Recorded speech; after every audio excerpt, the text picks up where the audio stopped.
नहाए बिना भोजन बनाने से क्या होता है, इसको भी जान लीजिए। जिन घरों में बिना स्नान के भोजन बनता है, पहली चीज़ उसके यहाँ कभी लक्ष्मी, जिसको बोलते हैं विशुद्ध लक्ष्मी, जिसको बोलते हैं सौभाग्य लक्ष्मी, वो नहीं ठहरेगी। अगर आपके यहाँ बिना नहाए भोजन बन रहा है तो विद्या की देवी सरस्वती अपना वास छोड़ जाएंगी। जीवन में ध्यान रखिएगा, शक्ति कभी भी नहीं आएगी। और इस तरह के भोजन से अगर आपके यहाँ बिना स्नान किए भोजन, नाश्ता आदि बन रहा है तो ऐसे घर में बीमारियाँ आनंद के साथ रहेंगी, उन्हें कोई भी नहीं रोक सकता।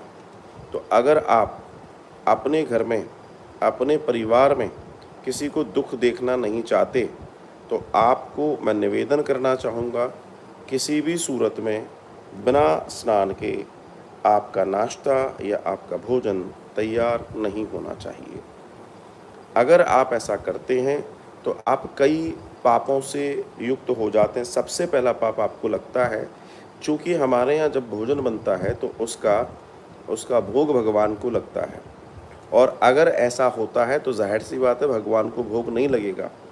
और जिस घर में परमात्मा अर्थात भगवान को भोजन किए बगैर भोजन पाया जाता है तो उस भोजन के लिए तो बहुत गलत कहा गया है। बस मैं इतना ही कहूँगा कि वो भोजन को कभी भी सात्विक नहीं माना जाता जिस घर के अंदर भगवान ठाकुर जी को भोग नहीं लगता। तो इस चीज़ पर भी विचार आप प्लीज़ करें। अगर आप ये कार्य करते हैं तो तय मान के चलिएगा आपका जीवन सुंदर होगा।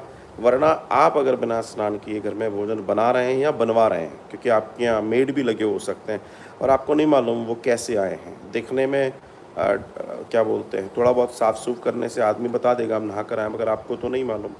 तो इस बात का भी ध्यान रखें। और किसी भी सूरत में अशुद्धि के समय माताएं बहनें अपने किचन में, अपने जो रसोई है उसमें प्रवेश न करें।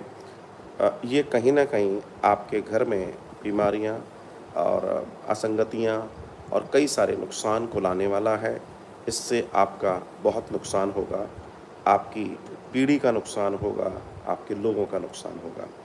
तो मेरा बहुत बहुत साधुवाद इस प्रश्न पर भी, जो प्रश्न मुझसे दिया गया था कि वो ज़रूरी है।